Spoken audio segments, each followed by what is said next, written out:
c'est sûr. Il y a quelques influences un peu rock, un peu punk aussi dans cette EP.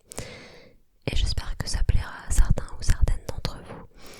Mon nom d'artiste c'est Prima, P-R-I-M-A. Vous pouvez me retrouver un peu partout, sur Insta, sur Spotify, sur YouTube, sur TikTok. Voilà, de toute façon je vous en reparlerai, j'ai pas fini de vous casser les pieds avec cette EP. Parce que la partie promo va commencer et ça fait partie du jeu aussi. Donc c'est ce sur quoi je travaille actuellement. La partie promotionnelle, j'ai dû faire quelques photos, quelques vidéos d'ailleurs. Il me reste encore des photos et des vidéos à faire pour 2 titres. J'ai shooté tout ce qui est contenu visuel pour 2 chansons, mais il m'en manque 2 autres. Et voilà, j'ai aussi fait ma pochette, ma petite cover. Alors pour ça je me suis débrouillée toute seule, puisque j'avais déjà dépensé beaucoup d'argent dans la partie sonore de cette EP, qui est quand même la plus importante, hein. Bah là ça me tenait à cœur de me débrouiller un peu seule pour les visuels. Ce sera du fait maison, mais du fait avec le cœur surtout. Et j'ai trop hâte que ça sorte. J'ai vraiment trop hâte. On va parler un peu santé. Le truc c'est que j'ai tendance à énormément négliger ma santé et à repousser des rendez-vous médicaux que je devrais prendre. Je crois que je vous en avais déjà parlé.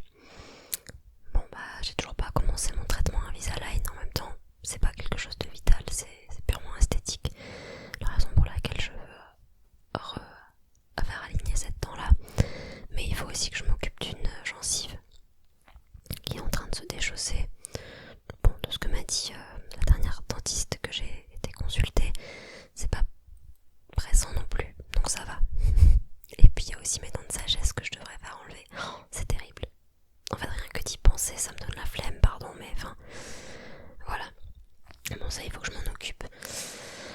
Et puis après, il y a mes migraines aussi qui ne m'ont toujours pas quittée. Malheureusement, j'ai même l'impression qu'elles se sont intensifiées parce que j'ai arrêté de prendre un complément alimentaire. Un complément alimentaire qui m'aidait pas mal pour mon SOPK, qui d'ailleurs ne s'appelle plus ainsi. Ils ont changé le nom pour le faire correspondre davantage à ces symptômes et qu'il soit moins trompeur ce nom, syndrome des ovaires polykystiques, puisqu'en réalité on ne parle pas de kyste mais de follicule. C'est bien que la science, la médecine évolue sur ces maladies gynéco qui touchent la plupart du temps des femmes. C'est vrai qu'il y a une grosse errance médicale quand même pour beaucoup de femmes qui vont se plaindre d'énormément de symptômes et ne savent jamais finalement. Enfin, les spécialistes se renvoient un petit peu la balle en mode tu vas chez la gynéco parce que tu penses avoir un SOPK, elle t'envoie chez l'endocrino. L'endocrino il te dit ah bah non il faut plutôt aller là. Et au final rien n'est réglé. C'est épuisant, voilà, donc moi aussi j'ai fini un peu par abandonner tout ça. Bon bref, mais j'ai l'impression que depuis que j'ai arrêté le complément alimentaire, j'ai des migraines beaucoup plus intenses. Des migraines avec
je vais pas crever, vous en faites pas.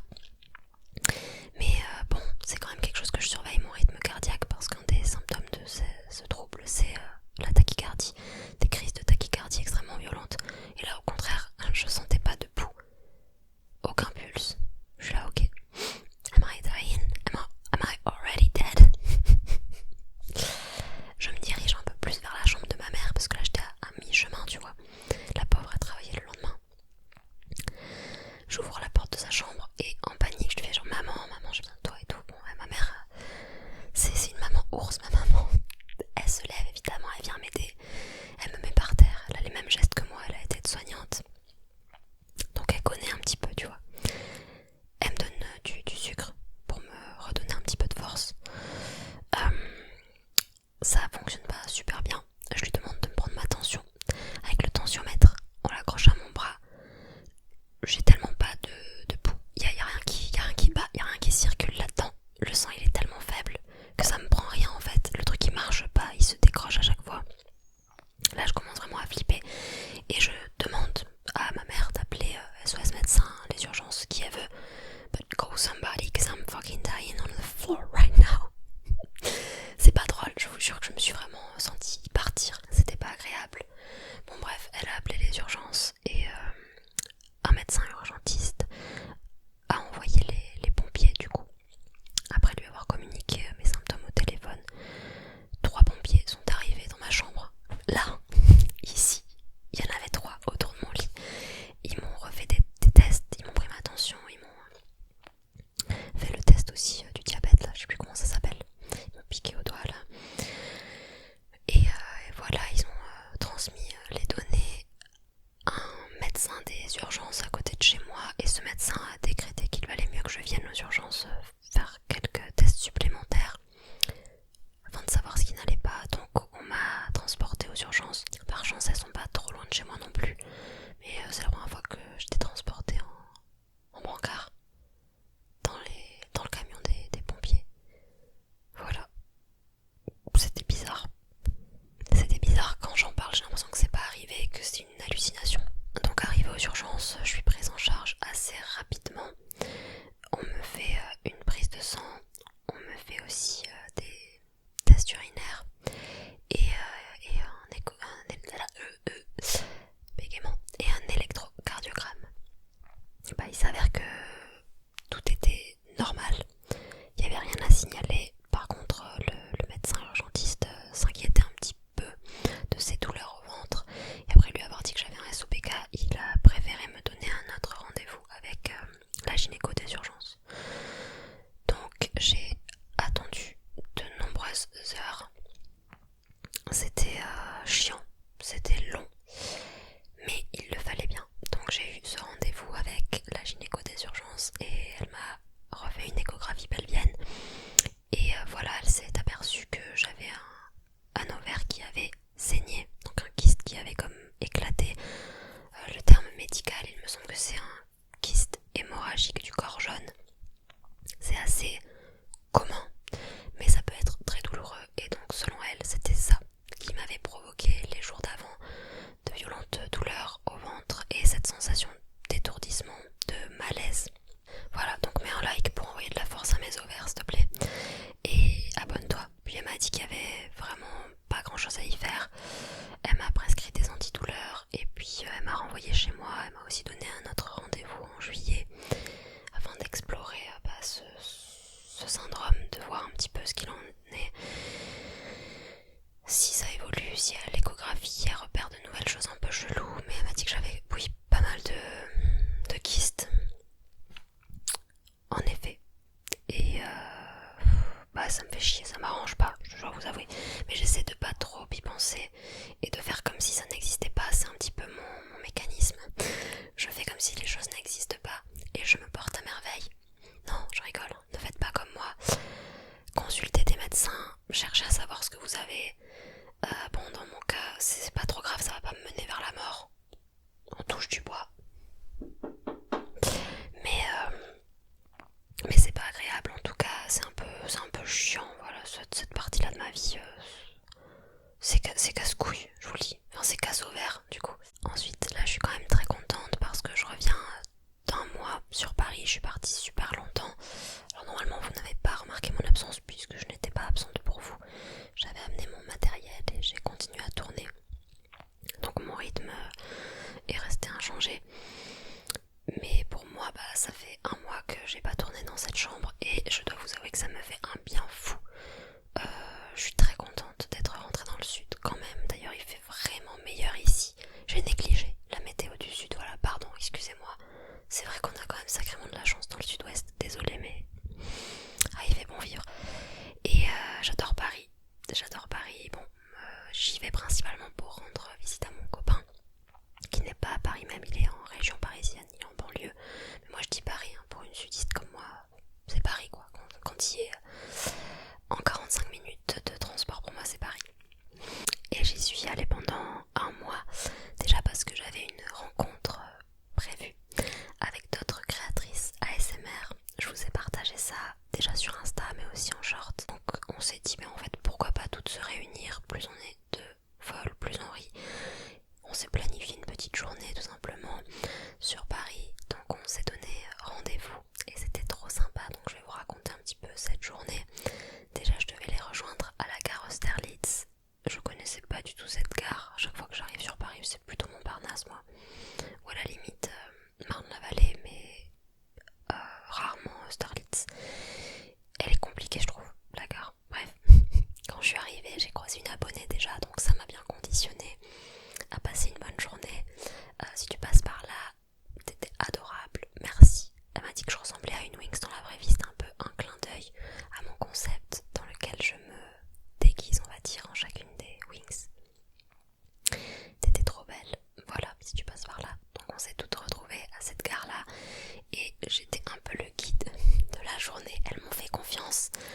Je sais pas pourquoi les filles vous m'avez fait confiance, parce que la vérité c'est que je ne jure que par Google Maps.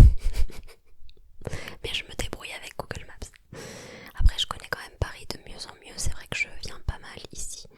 Enfin là-bas du coup. Je dis ici comme si j'y étais encore, mais non. Ma belle, t'es rentrée. J'ai le goût-main de Paris là. Bon, parmi nous quatre, voilà, je suis celle qui suit le plus sur Paris. Elles m'ont donc donné ce rôle au cours de la journée. On s'est donc dirigé pour aller bruncher. On a trouvé un endroit vraiment sympa, ça s'appelait La Favorite. C'était pas donné, mais bon, on voulait quand même un endroit assez calme pour pouvoir se poser et faire plus ample connaissance. Donc je suis hyper contente d'avoir pu les rencontrer. Je trouve qu'on avait une bonne énergie ensemble, une bonne aura, et qu'on faisait un peu ressortir le meilleur de chacune en étant ensemble. D'ailleurs, on a été énormément complimentés durant cette journée-là et on a croisé que des gens adorables, vraiment de A à Z. C'était une journée parfaite, une journée sans faute. Moi, vous le savez, ça a été compliqué pendant de nombreuses années. J'ai pas eu d'amis, voilà, si ce n'est ma meilleure amie que je voyais une fois tous les 6 mois, une fois par an. C'est toujours ma meilleure amie, hein. D'ailleurs, ça reste un pilier pour moi, une personne extrêmement importante qui sera une constante, j'espère, dans ma vie. Mais à part ça, j'avais pas fait de rencontres amicales depuis très longtemps, et encore moins de rencontres amicales dans un contexte de groupe depuis le collège. Voilà, c'est vous dire. J'avais un groupe de copines au collège et puis après voilà, la vie quoi, la vie, puis le harcèlement scolaire que j'ai vécu au lycée, ainsi que de nombreuses désillusions amicales où en fait je pense qu'à l'époque du lycée je cherchais dans l'amitié ce qu'aujourd'hui je recherche davantage dans l'amour, c'est-à-dire une certaine exclusivité. Mais avec le temps j'ai compris que c'était pas dans l'amitié qu'on pouvait nécessairement retrouver ça.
aussi une petite randonnée, ça s'appelait le sentier des douaniers.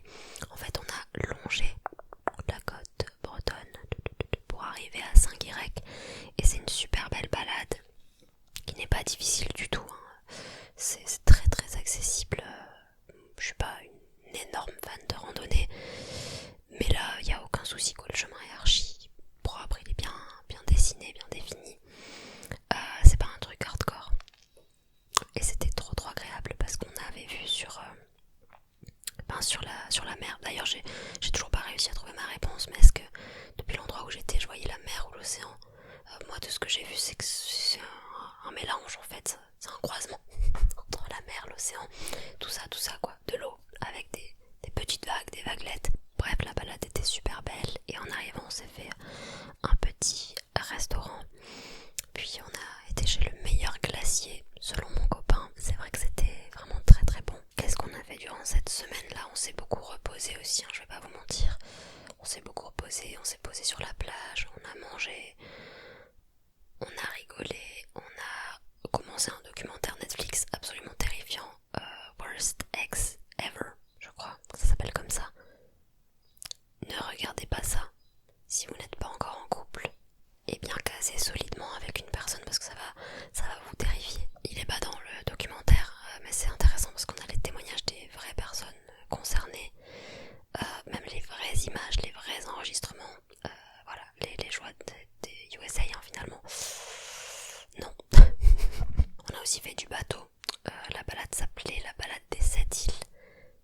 Bah oui, comme son nom l'indique, on naviguait pour voir cette île. Alors habituellement, de ce que mon copain m'a dit, il y a un arrêt sur une île et on peut la visiter, mais là elle était en rénovation. C'était une balade d'1h45. Mon copain lui était bien au courant qu'il avait le mal de mer. Moi, beaucoup moins. En fait, je suis un peu mytho parce que j'ai déjà eu le mal de mer en prenant le ferry pour aller en Angleterre pendant un voyage scolaire. Mais j'avais attribué ça au fait que j'avais mangé énormément de bonbons, de sucreries et tout avant de monter sur le ferry. Et dans ma tête, tout le monde était malade sur un ferry après avoir mangé autant. Non, en fait, ma belle, c'était juste le mal de mer. Pourtant, c'est quand même un gros bateau, le ferry. Là, c'était un plus petit bateau où on sentait vraiment le mouvement des vagues. Apparemment, là, on est tombé sur une journée où les vagues étaient un peu plus déchaînées que d'habitude, où il y avait un peu plus de vent, et donc on sentait bien les mouvements, quoi. C'était ça remuait dans mon estomac. Pourtant, j'avais pas beaucoup mangé le matin. Les 20 premières minutes ça allait. J'étais là en mode oh trop cool, le bateau, j'adore ça et tout. Bientôt le Vendée Globe, go girl. Jusqu'au moment où non en fait j'ai fini aussi mal que mon copain si ce n'est plus. J'ai vomi à plusieurs reprises sur ce paquebot de malheur. Dans les toilettes, quand même. Ils distribuaient des sacs à tout le monde. Ah ça y allait, hein, je vous dis que j'étais pas la seule malade. Donc j'y ai laissé mes tripes, hein, mon âme hein, sur ce bateau, clairement. J'étais pas bien du tout. Au bout de 30 minutes, c'était l'enfer. J'avais qu'une envie, c'était de rentrer, de retrouver la terre ferme. Mais la balade durait 1h45, c'est quand même pas rien. Je me suis accrochée à la vie comme jamais. J'ai survécu. Mais en fait, je suis un peu déçue parce qu'en soi, j'ai adoré la balade. On a vu plein d'oiseaux, on a même vu des dauphins. C'était hyper beau et moi, j'aime la sensation d'être sur un bateau. Et un de mes rêves, enfin de mes petits objectifs, on va dire, c'est de dormir dans un bateau un jour. J'aime la sensation en fait d'être en mer, d'être au milieu de l'océan. Enfin, je sais pas, il y a quelque chose qui m'attire là-dedans, autant qui me terrifie d'ailleurs. Hein. Mais là, mon corps ne l'a pas supporté, mon estomac ne l'a pas supporté. Donc, est-ce que c'est fait pour moi ou pas? I don't know. You tell me. Enfin, c'était quand même une semaine, mis à part le bateau, assez reposante, assez agréable. Je dois dire, on s'est même baigné. Je crois que l'eau était à 14 degrés ce jour-là. J'ai cru perdre mes jambes tout bonnement. Mais pour le fun, pour l'expérience, pour la science, je l'ai fait. Ensuite on est rentré et je ne suis pas rentrée directement dans le sud pour la simple et bonne raison que j'avais un concert prévu le 9 juin. Le concert d'Ashnico qui normalement était prévu prévu pour le mois de février, mais l'artiste avait repoussé la date puisqu'elle était malade en février. Ça tombait le 9 juin, donc j'y suis allée avec mon copain et j'ai adoré cette soirée-là. C'est la première fois que je faisais un concert à l'Olympia. J'ai trop kiffé la salle, pour moi elle est vraiment mieux que la salle du Bataclan dans laquelle je m'étais rendue pour le concert de Nessa Barrett. Là, l'Olympia, je sais pas, je trouvais que c'était mieux agencé. Bon, après j'étais en fosse aussi, et forcément Ashniko c'est une artiste pop, hyper pop, qui a des chansons qui bougent pas mal quoi, où on peut sauter, où on peut danser, où on peut s'ambiancer. Et c'était incroyable. Autant la scénographie, les décors étaient vraiment trop cool, trop fun, que les costumes portés par la chanteuse ou les danseuses. L'interaction avec le public, franchement elle gérait ça à merveille. C'était hyper authentique, ça avait l'air spontané. Je sais pas trop si elle adapte son discours en fonction de l'endroit où elle fait ses concerts, mais en tout cas ça semblait hyper naturel, hyper fluide pour elle. Puis non, elle était complètement crazy. Pour ceux qui connaissent pas, c'est une meuf un peu déjantée. Sa pop elle est assez décalée, c'était incroyable, je me suis trop éclatée et j'ai d'ailleurs pris un t-shirt au merch qui m'a coûté un rein et demi, assez cher. Maintenant le merch des artistes c'est hors de prix, il coûtait 50 €, mais je me suis dit pour le souvenir pourquoi pas. Smoochies, c'était le Smoochies Tour. Un Smoochies qui veut dire bisous en anglais, bisous. Et derrière il y a toutes les dates de la tournée, sauf que pour la date de Paris, forcément c'est la mauvaise qui est inscrite, puisqu'elle a été, comme je vous dis, repoussée. Voilà, sinon professionnellement ça se passe plutôt bien en ce moment. J'ai quelques propositions sympas de la part des marques. Bon, il y a toujours des retards de paiement. Là par exemple j'ai travaillé avec une marque il y a un mois, mais j'ai toujours pas reçu leur paiement et c'est un peu ça qui me met dans la merde et dans le négatif. En fait j'ai un peu de mal à anticiper, surtout les prélèvements de l'URSSAF, puisque je le paye tous les 3 mois. Et je crois que je vais changer ça et faire en sorte de pouvoir payer l'URSSAF tous les mois, histoire de mieux m'y retrouver, de mieux faire mes comptes. Parce que là c'est un peu compliqué parfois, mais sinon c'est cool. J'ai eu d'autres propositions pour faire de l'UGC aussi, donc en gros c'est travailler pour les marques, mais pas en tant qu'influenceuse, pas en tant que créatrice de contenu, vraiment juste leur créer une vidéo à visée publicitaire qu'ils vont pouvoir partager de manière organique en post sur leur réseau ou bien en ads, en publicité qui va passer sur TikTok, Instagram, peu importe. Voilà, donc ça c'est sympa. J'ai eu 2 propositions hyper chouettes, j'en revenais pas honnêtement. Donc des choses vraiment sympas arrivent fin juin, je vous en reparlerai quand ce sera arrivé dans la prochaine vidéo update de vie. Mais je vous dis de quoi il s'agit.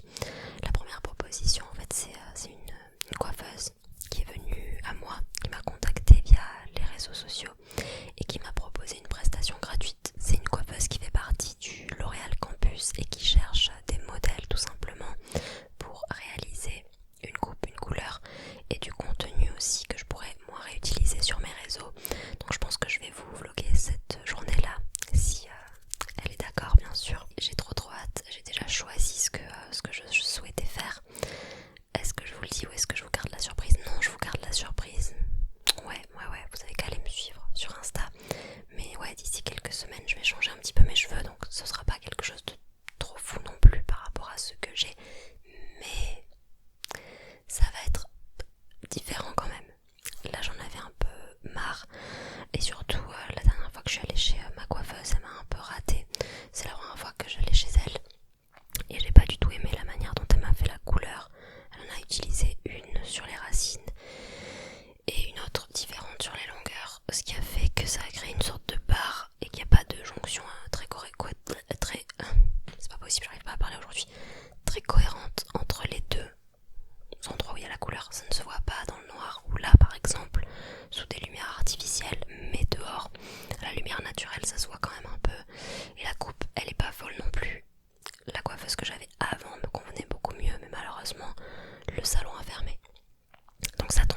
fait si vous voulez. Puis ça coûte cher, hein, le coiffeur, on va pas se mentir. Habituellement j'y vais tous les 3 mois. Là la dernière fois j'avais plutôt attendu 5. Mais là je suis trop contente quoi d'avoir pas une coupe, une couleur, dans une prestation entière offerte.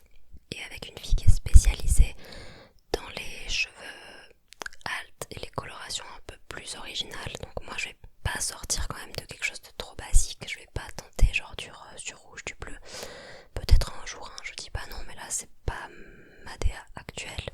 J'ai vraiment trop hâte. Donc merci Marine de m'avoir contactée et ça va être trop sympa, je le sais déjà. C'est le 23 que j'ai mon rendez-vous. Je vous partagerai tout. Et la veille, je vais avoir un autre événement puisque j'ai reçu une invitation très cool. Une invitation pour... Attendez, vous allez être choqués ou pas, hein, peut-être pas, mais moi j'ai été choquée en tout cas. On m'a envoyé une invitation pour assister à mon premier défilé. C'est incroyable, à Paris, voilà. Donc c'est une jeune créatrice qui s'appelle Manon Gauthier. Sa marque s'appelle Manon Gauthier aussi. Et voilà, elle m'a invitée avec Stylo justement.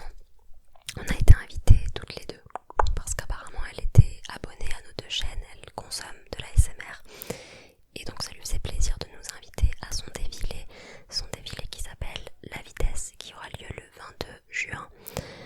C'est un défilé un peu particulier, donc la thématique c'est la vitesse, les courses, et donc le lieu du défilé, et bien ce sera un karting, voilà, une piste. Ça va être incroyable, hein, je pense. Ce sera le soir, le 22 au soir, et j'ai super hâte. Donc là, comment vous dire, je suis en train de réfléchir à comment je vais m'habiller, comment on s'habille pour un défilé, hein, d'abord. Je vais essayer d'être un peu dans le thème. En même temps, j'aimerais bien porter une pièce de sa collection précédente qui s'appelait Le Déluge, de ce que j'ai vu sur son site. Je me suis un peu renseignée. Bref, je vous partagerai aussi ces petites aventures. Mais j'ai trop hâte, on va trop s'éclater. On est un peu comme des folles là avec Stylo. On en parle assez régulièrement. Et voilà, on va très clairement s'envoyer nos options de tenue pour choisir un peu ensemble et pourquoi pas être matchy. Je crois que c'est à peu près tout. Enfin, en tout cas, je vous ai raconté le plus important, le principal. Et j'ai plus beaucoup de batterie, donc je vais me dépêcher. Là, je suis de retour chez moi pour peu de temps, comme vous l'avez compris, puisqu'on est le 12 juin et que je repars déjà sur Paris le 20, puisque je dois obligatoirement être là-bas le 22 et le 23. Donc ouais, je vais essayer de prendre mon billet pour le 20 à peu près, pour repartir. Cet été va passer vite, je le sens, parce que j'ai déjà des choses très sympas de prévues. Là, dans un mois, c'est mon anniversaire. Ce sera le 11 juillet, n'oubliez pas. Just saying. Non, je vous demande pas de cadeau, hein. Pas du tout. Juste souhaitez-moi mon anniv si on est le 11 juillet. Si tu vois cette vidéo le 11 juillet, n'hésite pas. Ça m'a fait du bien de rentrer dans le sud un petit peu pour reprendre le yoga aussi. Revoir ma maman, mon petit frère. J'avoue que ma famille me manquait quand même pas mal aussi. Et puis vous, hein, tournez mon contenu tout simplement. Retrouvez mes affaires, les quelques colis que j'avais à unboxer aussi pour certaines marques. Et quand je suis ici, ça me permet d'avoir un rythme un peu plus posé, un peu plus calme aussi. J'ai vraiment besoin de cet équilibre là, donc je suis contente d'être rentrée pour une semaine, même si je vais avoir une semaine assez chargée justement pour pouvoir reprendre un peu d'avance et ensuite repartir. Mais j'adore, hein, je me plains pas du tout. Je suis très contente de tout ce qui se passe dans ma vie en ce moment. Globalement, ça va très bien. J'espère que pour vous aussi. N'hésitez pas à me raconter un peu vos vies dans les coms. D'ailleurs, est-ce que vous avez vu le film Obsession? C'est le dernier film que j'ai été voir au cinéma et j'ai adoré. Ça revisite un petit peu les codes de l'horreur et on est vraiment dans la vallée de l'étrange où ça paraît assez réel pour que on s'identifie à l'histoire. On se dise ah, ça pourrait arriver, it could happen, mais en même temps il y a des éléments